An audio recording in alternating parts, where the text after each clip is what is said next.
हम second problem करते हैं। इस प्रॉब्लम में जो चीजें हम इस्तेमाल करेंगे उसमें इनपुट यानी कि यूजर से इनपुट लेंगे, उसको प्रोसेस करेंगे यूजिंग अरिथमेटिक इक्वेशंस के साथ और वेरिएबल्स के साथ। फिर उसके बाद थर्ड नंबर के ऊपर हमें जो है उसको स्क्रीन के ऊपर आउटपुट करना होगा। तो प्रॉब्लम जो है वो ये है कि हम लोग ये चाहते हैं कि एक प्रोग्राम लिखें जो आइडेंटिफाई करे कि अगर कुछ नंबर ऑफ पीपल जो हैं वो हम एंटर करें उसमें से वाइज मैन होने की परसेंटेज आइडेंटिफाई करे कि कोई इनमें से कोई पर्सन वाइज मैन है या नहीं है। तो उसके लिए जो फार्मूला हमने सजेस्ट किया वो ये है कि लेट्स से कि ये कितना है कि वाइज मैन है कि नहीं है, उसका ये फार्मूला है। इसके अंदर जो आई है दैट इज के वाइज मैन का नंबर है कि ये वाइज मैन नंबर 1 है। मसलन लेट्स से टोटल हमारे पास 15 लोग हैं, तो 15 में से हम देखना चाहते हैं चौथे नंबर वाला बंदा जो है वो वाइज मैन है कि नहीं। तो I is stand for that number कि इनको हमने नंबरिंग किया 1 to 15, तो चौथे नंबर वाले बंदे के कितने चांसेस हैं कि वो वाइज मैन है कि नहीं। और P is the player count. Player count मतलब कि टोटल नंबर ऑफ पर्सन कितने, इस केस में ये 15 है। तो ओवरऑल अगर हमने ये चांस कैलकुलेट करना हो कि फोर्थ नंबर वाले प्लेयर का 15 में से कितना चांसेस हैं, कितने परसेंटेज चांसेस हैं कि वो वाइज मैन है या नहीं है, तो what we will do, we will divide 4 by 15 and then we will multiply it by 100। तो ये जो कैलकुलेशन है, जो फाइनल रिजल्ट आएगा that will be the call the chance in the percentage. और जो हमने आउटपुट करनी है वो हमने राउंड वैल्यू को करके और उसके बाद उसका इंटीजर में उसके साथ परसेंटेज लिखना है।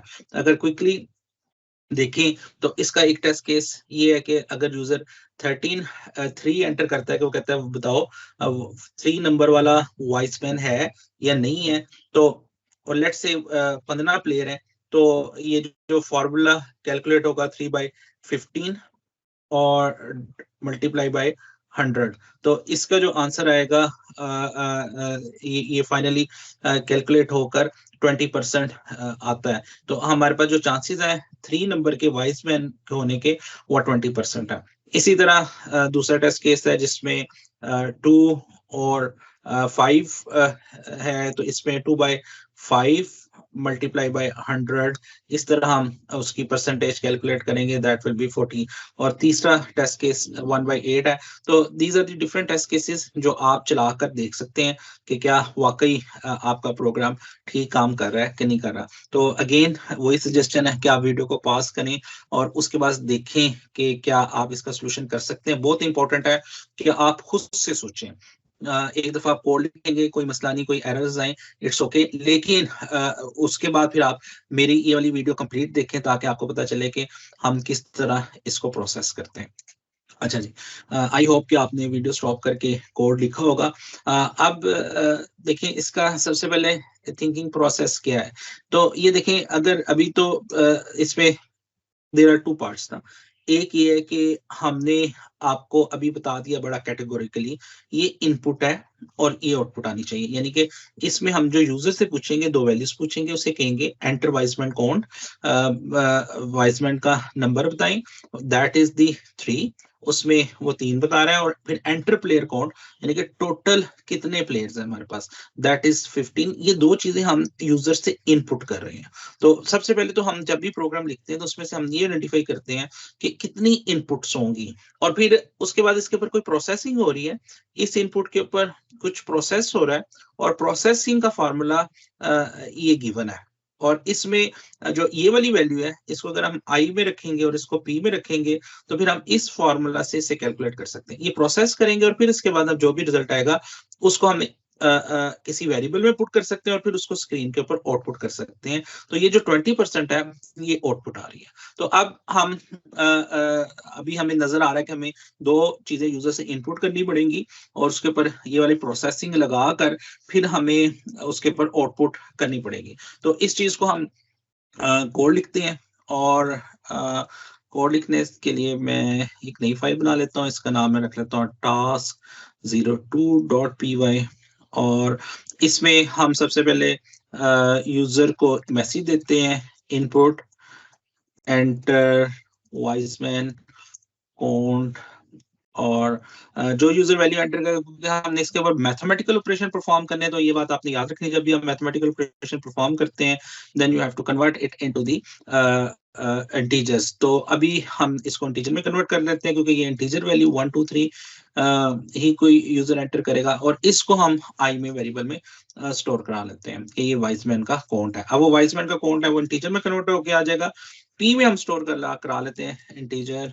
इनपुट एंटर, ये स्टेटमेंट देख लेते हैं जो हमने लिखी हुई है यहाँ पे, एंटर प्लेयर काउंट, और एंटर प्लेयर काउंट, और अब जो यूजर प्लेयर काउंट एंटर करेगा that will goes into the P. अब फाइनली हमें इन दोनों के ऊपर कोई मैथमेटिकल एक्सप्रेशन लगाना है, और उसके बाद जो रिजल्ट आएगा वो एक्चुअली हमारे पास परसेंटेज आएगी। तो यहाँ पे हम कहते हैं कि इसका वेरिएबल का नाम एक रख लेते हैं, वेरिएबल डिक्लेयर कर लेते हैं चांस, उसका कितना चांस है कि वो actually that may be the wise man. तो वो हमारे पास फार्मूला गिवन है, और ये प्रॉब्लम भी गिवन है। बास का हमें ये फार्मूला खुद से कैलकुलेट करना पड़ता है, लेकिन इस दफा क्योंकि अभी सिंपल प्रॉब्लम्स है तो इसमें हमने आपको ये गिवन किया हुआ है। और इधर क्योंकि फार्मूला में आप नोट करें कि ऑर्डर ऑफ प्रेसिडेंस इस तरह डिफाइन किया है ब्रैकेट्स के साथ, तो हम उसी को फॉलो करते हैं।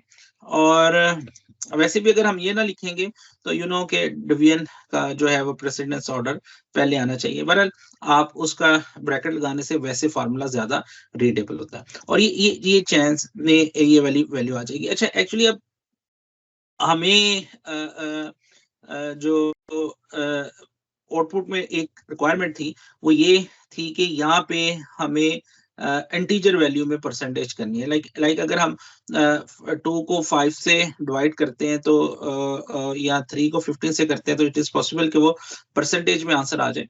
तो अब हम चाहते हैं कि ये इंटीजर में कन्वर्ट हो जाए, तो उसके लिए फिर हम हमारे पास पाइथन में एक फंक्शन होता है राउंड का।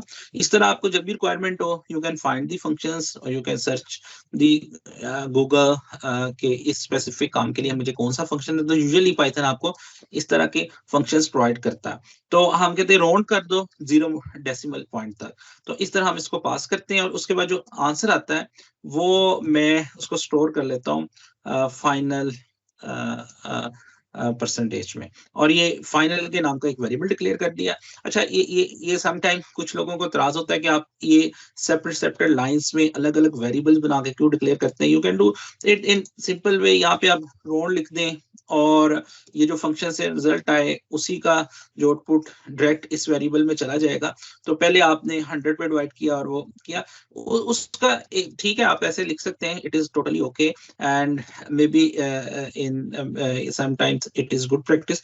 लेकिन अभी मैं इसलिए लिख रहा हूँ क्योंकि जब हम इस तरह अलग अलग वेरिएबल में वैल्यू स्टोर करते हैं तो बाद में हमें डीबग करना आसान होता है। लाइक अभी चांस के अंदर वैल्यू जो जाएगी that is the intermediate value, फिर मैंने उसके बाद इसको राउंड ऑफ करके देखा क्या अब मेरे से कोई गलती होगी, तो मैं चांस को प्रिंट करके देख लूंगा और फिर फाइनल को प्रिंट करके देख लूंगा, तो इससे मुझे पता चल जाएगा गलती कहाँ पे। तो मुझे ज्यादा कंफर्टेबल लगता है कि हम इंटरमीडिएट वेरिएबल्स को रिजल्ट्स को सेव करते जाएं, बाद में ही हमें डीबगिंग में बहुत ज्यादा हेल्प करता है। But it is the personal choice, ये ग्रेजुअली आपका खुद कोडिंग स्टाइल बनता जाता है। तो यहाँ पे लिखा हुआ है chance of being a wise man, ये हम प्रिंट करा देते हैं, और of being a wise man, और इसके बाद जो है यहाँ पे हमने कॉलन और उसके बाद हमने फिर परसेंटेज लिखना है, तो हम इधर लिखते हैं 0 और इधर परसेंटेज, और 0 की जगह मींस कि अब हम चाहते हैं कि वो इसकी वेरिएबल की वैल्यू है, तो हम फॉर्मेट यूज कर सकते हैं। फॉर्मेट क्या करेगा, इसके अंदर जो मैं वेरिएबल पास करूंगा उस वेरिएबल को वो यहाँ पे पुट इन कर देगा इस 0 की जगह पे। तो ये जो फाइनल की वैल्यू जो इधर आई है वो इस जो स्टेटमेंट है स्ट्रिंग की, इस स्टेटमेंट के अंदर जो है वो इस जगह पे पुट हो जाएगा। तो फाइनली मुझे लिखा होगा chance of being a wise man, ये अब इसकी जो भी वैल्यू आएगी, लेट्स से 20 आती है, तो यहाँ पे लिखा होगा 20%। तो फाइनली ये हमारा प्रोग्राम बन गया। इसको एग्जीक्यूट करते हैं, और जो 2-3 टेस्ट केसेस अभी हमने स्लाइड्स में देखे थे, उन्हीं टेस्ट केसेस पे देखते हैं कि हमारा प्रोग्राम ठीक काम करता है कि नहीं करता। पहला जो टेस्ट केस था, दैट वाज द वैल्यू 3, 15 और आंसर 20% आना चाहिए था। तो यहाँ में मैं 3 एंटर करता हूँ, 15 एंटर करता हूँ, और इधर हमें 20% जो है वो आंसर आ रहा है। इट मीन्स के इट इज वर्किंग फाइन।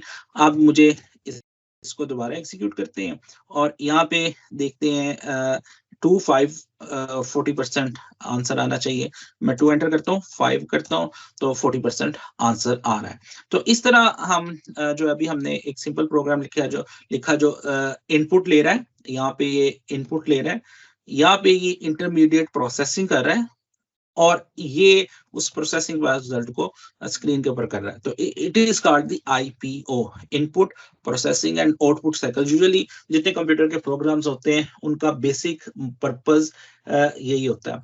तो इसके बाद हम थोड़ी सी नेक्स्ट प्रॉब्लम की तरफ चलते हैं, और उसमें अपनी कम्प्लेक्सिटी को मजीद बढ़ाते हैं, और देखते हैं कि हमें किस तरह सोचना है बाकी प्रोग्रामिंग प्रॉब्लम को सॉल्व करने के लिए।